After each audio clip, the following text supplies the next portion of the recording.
If you have said to yourself, I should write that, or if someone has said to you, you should write that, then I'm talking to you because you need to write. And that's why you're tuned in to yWrite.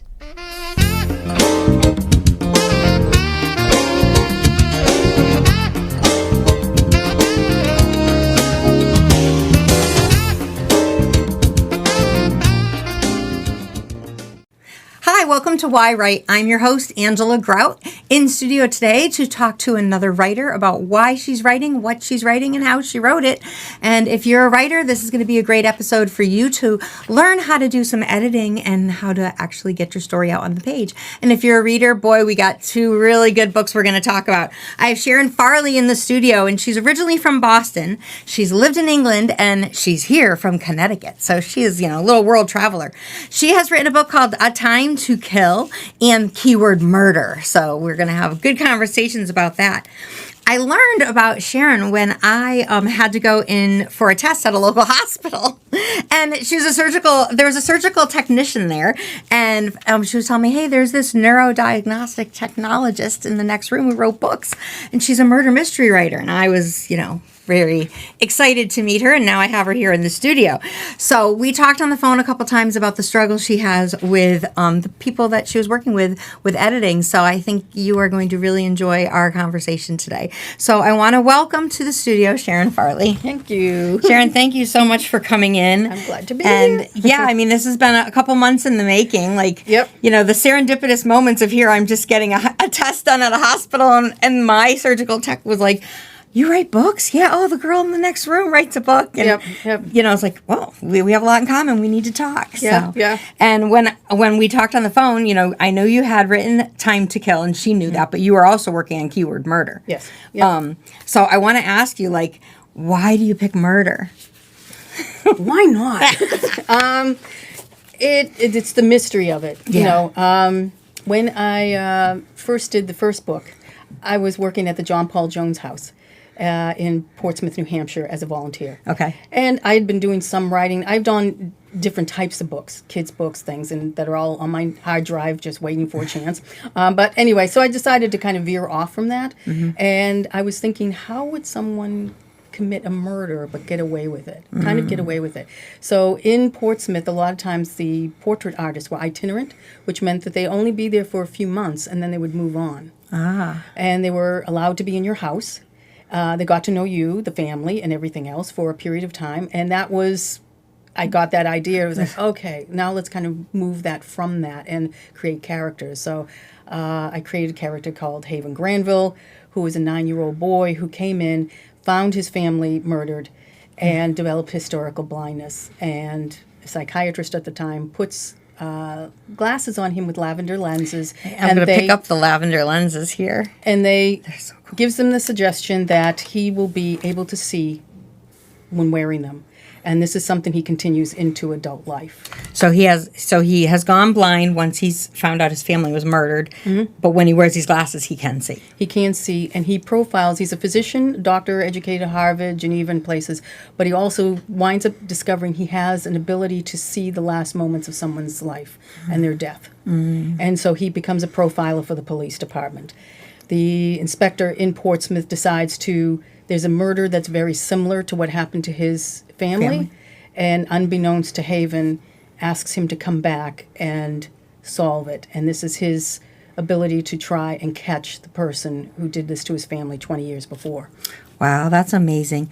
When I was writing April Rain, which is a murder mystery, I will say, I had this one little thought, and it reminds me of this, is that the girl who was murdered, mm-hmm. I go, what if she had contacts on, and if the contacts embed the last image that she saw? Mm-hmm. Who knows if technology can go like that, but the fact that, you've created this character who can see when he's wearing these lavender glasses. Mm-hmm. The fact that you've developed your characters, do you develop the characters before the story?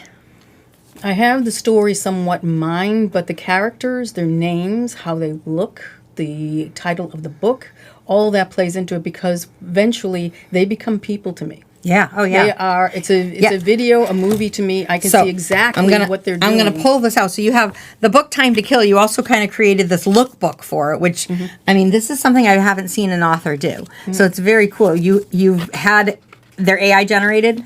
Yep. So you talked to AI and said, I need a headline. I need these characters. This is what I want them to look like. Well, Make it sound really easy. yeah, that's the easy end of it. No, but AI and I work together to create these pages of telling the story visually. Kind of goes what happens in the book. So that is Haven Granville with his lavender-colored glasses, and that's him as a little boy. In the corner here, and that's the house that he grew up in Portsmouth, New Hampshire. Where he found his family He found his family murdered, yep. Yeah, I mean, we write books, and a lot of times a book can be used as like the Bible base of a movie or a show. And to do that, you kind of need these lookbooks to know what the characters look like, what the scene looks like. So it's very cool that you did this, because I haven't seen this done. You wrote the book. Well, you published the book, a couple years ago? Oh, 2022. Okay. So when did you do this? The same time? Just now. I did this for you. For the show. I mean, it's really amazing because, you have the characters, you get to see what they look like. That matches up with the storyline, too. So, I mean, it's kind of, not it's a graphic novel, without the words here. So it's very, very cool. This book, A Time to Kill, is the same size as Keyword Murder. Did you plan that? Well, the publisher has standard sizes, so it's like that's the same size. And I like the way the first one was put together. Yep. So I just kind of went with that. All right, so let's jump into the publishing part of it, because I know you did some I'm going to say you self-published, but you self-published through Book Baby Publishing. Yeah. So you were working with them. And a lot of times when authors are looking to get published, it's like, well, you want to, we obviously, a lot of people want to get the $10,000 up front, we're going to publish it. That doesn't really happen anymore unless you're John Grisham, or I don't even know if that happens with them anymore. But, you're doing the self-publishing, so you got to find a publishing company that you're comfortable with. So how did you go about finding your publisher? Well, I had gone the old school route, thinking, again, being stupid. I thought that, hey, I wrote a book. Yeah. I think it's kind of okay, and editors or agents are going to, fall over themselves to take this. Well, that wasn't the case. Yeah. So I just kept trying, and I just said, you know what, this is not going to happen. And I was tired of having books on the hard drive. Yeah. And, you people that sing or make music or paint, it's something they can actually hold in their hands, sing, do. But a book, it's on a hard drive. And it's a sad thing to think that I've done a lot of books and no one gets to see them, even if it's just me and it sits on a shelf. Yeah. So I decided, you know what, I'm going to go out and I'm going to do it. So I did Time to Kill. It was just for me mostly to say I did this. But then I had the idea for Keyword Murder, and I said, well, maybe I'll make more of an effort this time. Maybe I'll actually go out and go to libraries and go to book signings and do things and put it out there. Yeah. And so instead of it being the 6, people that see it, in fact. Well, and that's the thing is when you do self-publish, it is, and even if you publish with a traditional publisher, the marketing aspect of it really still falls on the author. Yeah. So it's like, you have to be passionate enough to take the time to do the research and sit to write the book. And like you said, okay, even if you're writing it for yourself, that's a whole labor of love. And then when you're done and you're like, proud, I want people to see it. Well, it's a matter of marketing it and getting it out there. So that's, the flip side of it. Going back to publishing it, so with Book Baby, from what I know, everything's online. You don't walk into their studio and no, they're in New Jersey, on the border of Pennsylvania or something, and everything is online. Like I said, I did the first book, and it was you decide your fonts, you decide this and that on there. If you have any problems, you contact them or whatever. But you decided. The cover that they did for Time to Kill, I had something else in mind. But it turns out what they sent me, I think, was a better fit. So, but this Keyword Murder, I designed the cover. Originally, I was going to have a typewriter with blood coming down, old-fashioned typewriter. Yeah. And then I thought about it, I was like, no, keyword is what you do in Amazon. You put your keywords in, and so that's why it looks kind of like where you would put a search in. Yeah. So did that. But and when we're writing murder, we really do those search words. I always say, if someone looks at my search history, what is she Googling? I know. How to drag a body over state lines. What? I know. What, were you planning a murder? I know. No. It's like, oh my gosh, no, really, I'm a writer. I'm not a murderer. But yeah, so based on past history, I thought that they were a good company to work with and that I wanted to go through them. Yeah. So I know, there's different packages you can pick, so you pick your package. because you and I have talked on the phone and I know like where you were in the editing process with them, like I think sometimes writers need to be aware that when you're working with a publisher, you're still editing. You know, it's not like you're turning over this manuscript, this PDF drive and saying, okay, format it, edit it, and then you don't have to look at it again. No. You know, one of the things, I mean, she brought this in, and I don't know how I can show it on air, but it's very cool because this was one of the final drafts that they gave you saying, okay, we're done. That was the final proof saying we're ready to go. If you approve it, let's go. And to approve it, I mean, you don't just flip through the pages, you got to start reading it. Yeah. And they have all these breaks.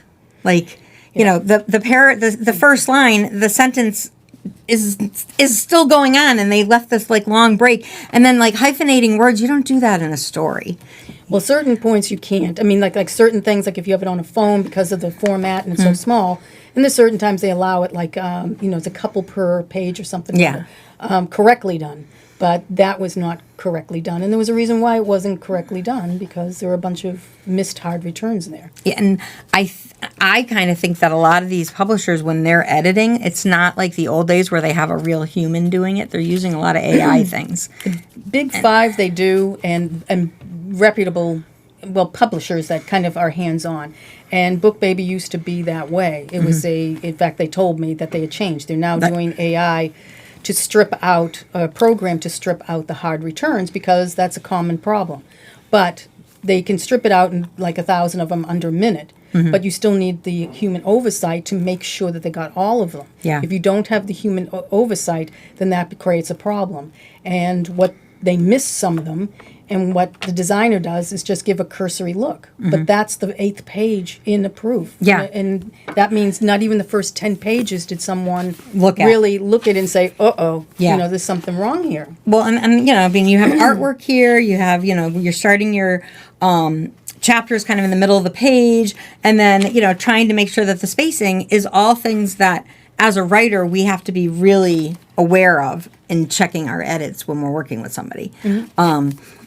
You know, I mean, BookBaby they did a great job with your final draft here. I mean, it's let's tell them how long did it take to edit it and get it in my hand right now? Let's see. I sent the actual proof, my end of it, I sent to them. And I sent it in the way that you're supposed to. You know, 10 Times New Roman, 12 point, double spaced, everything else. Yep. And I sent it to them in March. About a week later, 2 days later, they told me that I had a bunch of hard returns. They needed to be, which is basically hitting enter. Right. And so they said that needs to be gone. So. But you had the hard returns? Yes, that was in the main. Because they do want it double spaced. I mean, you're going to have to. That was with too many hard, like when you go to the Big Five, they do it automatically because they know people are going to turn in dirty manuscripts, as they call them. They have to strip it completely, then they use the Adobe InDesign afterwards and dump it in and fill it out. Okay. But if you have hard returns, you can't do that because the Adobe is not reading it correctly. It's like trying to paint over a rough, nasty surface. When you have the word play and then dash ing on the next line. What it's supposed to do is take out all the hard returns, the enters, and then when it's clean, you give it to the Adobe InDesign, and then they use that, and then the Adobe InDesign fills in all the sentences. It fills in the whole thing. It moves around and fills everything, stretches the sentences out to fit the borders that you have. Yeah, it accommodates everything. But if you have a few, I don't know how many a few, but some missed hard returns that the program did not get, that's what you will end up with, is that you get the gaps, you'll get rivers of white, you'll get ladders. I never heard it called rivers of white, but I totally understand what that means. Orphans,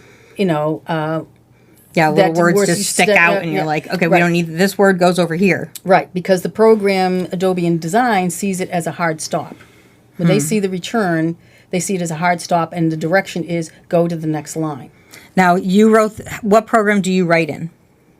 Word. Word, okay. Yeah. So you're writing it in Word and sending it to them as PDF. So the manuscript, which I was told, we just copy and paste basically from your thing and put it in there. I said, my manuscript does not have gaps. My manuscript does not have that. I sent it in the way I sent it in. It is because your program missed it. And it was a back and forth for weeks. And to say it was a little stressful because it was like a David and Goliath where I'm being told that you need to fix this. Yeah, they're saying it's your problem, but you sent it to them one way. Right. They're their program changed it. You find the hard returns we missed. You do this. You do that. You know, and it can actually take dialogue and smash it into the previous paragraph, so it isn't separated out. So all those things I was told I had to do, and I said, I'm not doing this. Yeah, you're paying them. I paid you to do this, and it was a stalemate. They were not going to do it, and after like a week of me not even returning anything to them, it would look like I'm the problem person. So then I escalated it to, I tried to get customer support to deal with this. They just rerouted it back to her. So then that meant, you know, okay, I have one more option, and I'll send it to the CEO and owner of the company. Nice. I always like it. Go right to the top. That was the last option. Well, I mean, and the thing is, you know, it's like you're purchasing a product from BookBaby, which is edit and format. And when I say editing, it is more of like that formatting thing. They're not going through doing spell checks and stuff like that. That's something we have to do. That's on us. They're not doing, you know, that. I mean, editors don't do that when in publishing companies of like making sure the format is right of the story. You know, like the storyline is right. I mean, that's where you have to get your beta readers in, and you have to get people to do that. But, you know, like dealing with that, knowing that you have to have all that control, and then saying, okay, now I'm going to hire someone to do this formatting thing, and then putting it back on you. That's not.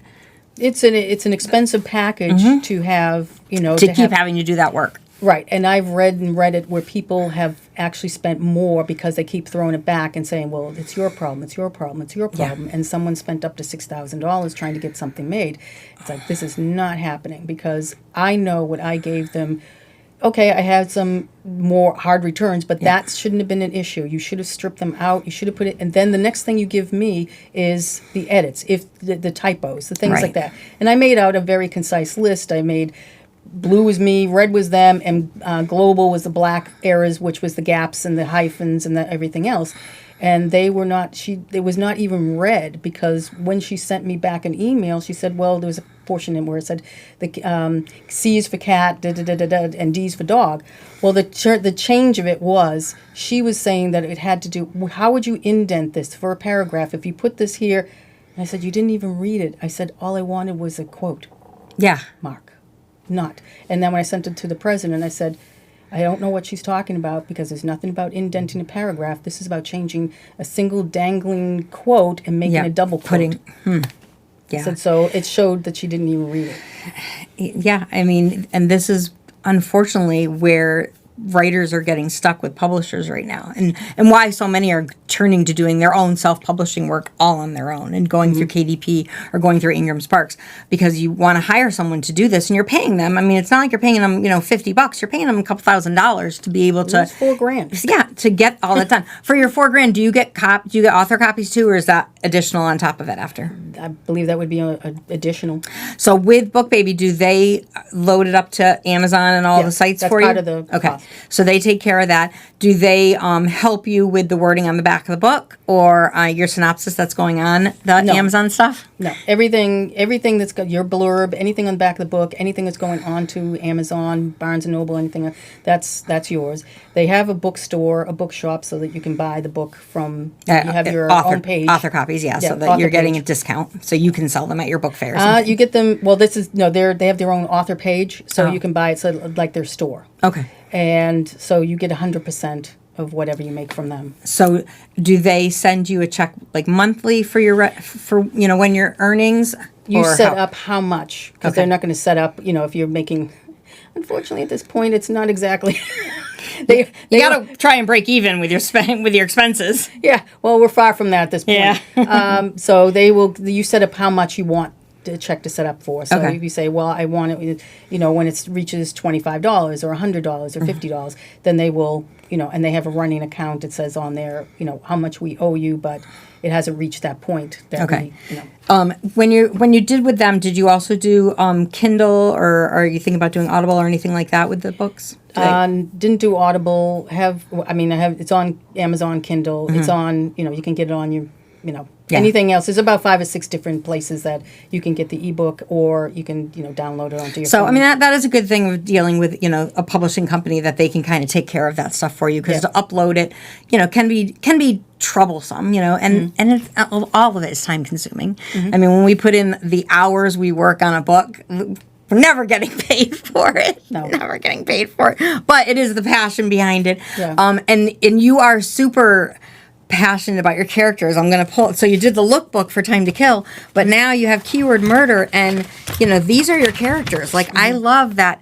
You actually know who your characters are. Like you created these. I have them pinned to a wall. I mean, it's like in specifications about how I wanted them to look and everything else. And so that's who I'm looking at when I'm writing. It's like these are the characters. So when I write a scene, I mean, there's times it sounds psychotic, but I actually start laughing because I can see what I've written and them playing it out and doing it. Yeah. And it's like, I can see that, So did you create what they look like before you're doing the dialogues and before you're writing the story, or do you have the story more in mind before the characters? I have them probably made first, or maybe within the first chapter or so. I mean, I have in mind what they look like, but to actually start, sitting down and creating and making them is, maybe a little bit later on. But I already have in mind who they are, what they look like.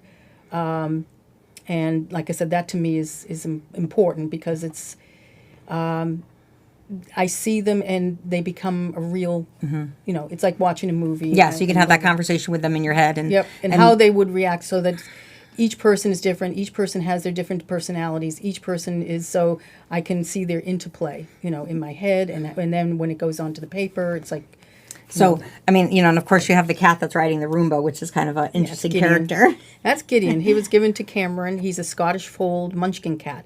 So it means his ears are Scottish fold, that they have no cartilage. The ears fall down. So it gives them a rounded face, and he has little paws. They're not very long. So he stands up like a... Do you have a cat? Yeah. Okay. Do you have this kind of cat? No. Okay. But it's like the research that goes into the storylines. Yeah. It's huge. It's really cool for an author to do these like pictures of the characters, because again, if these were to become movies or a television show, like you already are giving the directors and like showing them what it's looking like, which is awesome, which is really awesome. So where can the book is out? Yes, congratulations! Just got the book yesterday. It was just made it in time. I know. We've been talking since March. Like, we're still editing. So, where can they get these books, Keyword Murder and Time to Kill? Where can they find out more information about you? Well, I have a website. Okay. Sharon Farley, author.com. SharonFarleyAuthor.com. Okay. Yeah, and that's on a website called Tortillio. Okay. And like Mexican tortilla? Tertulia. Okay. And they set up author websites. Okay. So if you have your ISBN, they will take it and they start the formatting of the page for you. Oh, okay. You customize it yourself. You put in your own. Do you have to pay for that? To be part of? There's 2 tiers. If you do basic, it's about $8 a month, but they take care of, you've got the website, you've got whatever else. If you upgrade it to about $15 a month, maybe $16, you have the emails also thrown in there too. Well, that's good. So they'll maintain your website. You can still get in there to tweak things and stuff. Oh, yeah. Yep. They're very awesome. author friendly. They're all about, they have meetings, they have team things, they have courses, they have videos if you need to know how to do something, and they're very, approachable, and they come back to you when you have a question. So well, I mean, and it's important for an author to have some kind of, even if it's just a landing page. Mm-hmm. So if you go to SharonFarleyAuthor.com, they can learn about you, find out the books, and buy them. Mm-hmm. And then, are you in any bookstores right now? Aside from online bookstores, yeah. I mean, that's Barnes and Noble, Amazon, the various ones there. BookBaby has their author page. Okay. They also have a bookshop, so it's also on there too. And assuming within a couple days, everything else will be on. The digital and ebooks will be on Amazon and Noble for the Barnes and Noble for the latest one. Nice. And also with the others. So. Nice. All right. Well, I'm excited to start seeing you at different book signings and book events to talk about the stories themselves. Mm-hmm. But this has been great talking to you about the process of writing it, the process of working with the publisher that you did choose to work with. It's very insightful because I know that there are writers out there who have a finished manuscript sitting in their hard drive. Mm-hmm. And you got to get it done. You got to get somebody to format it and get it into this book page. So I think everything that you have shared today has been very helpful.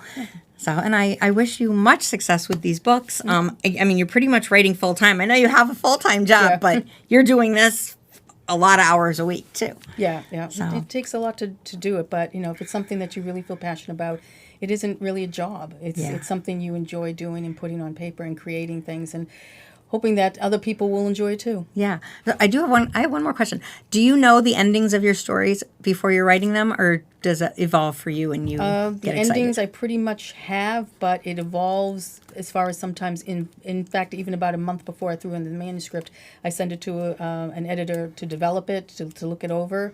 And she said, I would think you could maybe do this or tweak that. So still, even then, there were some characters that actually changed, who they were based on that, and throw in a few other things that she thought would be helpful. So the end I already see pretty much, but things kind of, sometimes I'd have no idea where they're going. Yeah. Just as you write, you just kind of, it flows, and then it happens then. Yeah, well, I was hoping you were going to answer that way because it makes me feel normal, which is why I started the show, because people ask me why I write, and I'm like, well, why do you write? How do you write? Because I want to make sure this is a normal process, and it is a normal process to be waking up at 3 a.m. and writing and, jotting down what your character looks like and creating characters and creating these fictional worlds, that we end up immersing ourselves in while we're writing it, and then that allows a reader to just open the bindings of a book and immerse themselves into another world.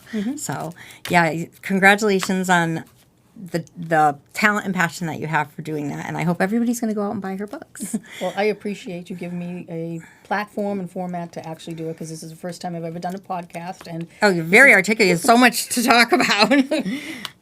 But I appreciate the ability to kind of put my literary babies out there. Yeah, I mean, you have 2 literary babies, which I will say too, even though the books look similar and they're both about murder, they're 2 totally separate books. It's not, some people write series or sequels, they're individual reads. Yeah, which totally is different. which is nice that you have that genre that you've jumped into, but yet you're giving people, the one and done books, Yeah. So yeah, it's fair. I like that because that's kind of how I kind of write too. So I can see that we have this similar pattern. Well, thank you again for sharing your editing process, not just on the show, but with me over the last couple months. And I'm very excited for everybody to go out and, get time to kill, and who knows, maybe someday we'll see it on the screen. I don't know. I mean, I feel like you're ready for it. I'm ready for it. Is anybody else ready for it? Yes, they are. All right, thank you so much. It was nice having you in the studio. Nice meeting you. And I want to thank you, the listening audience, for tuning in to yWrite every week if you're watching it on your local cable channels. But of course, if you're watching it on any of the streaming services, I'm sure you're just like, oh, I'm going to watch the next episode now, and you're going to binge watch all day, which is awesome. So thank you for subscribing and liking, and just being part of my world of learning why writers are writing and what they're writing. And I certainly hope you're going to go out and purchase a lot of the books from the authors that are on here and have some really good reads.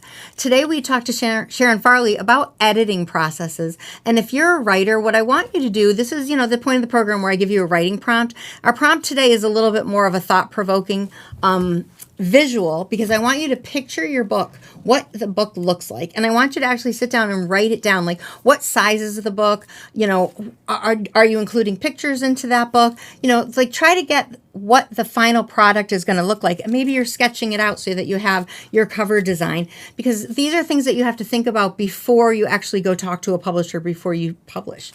So at least if you just take maybe 5-10 minutes and just jot down, what the title looks like, what the fonts are that you're going to work on. Do you like your chapters to start on even number pages, odd number pages? I mean, these are all things to look at.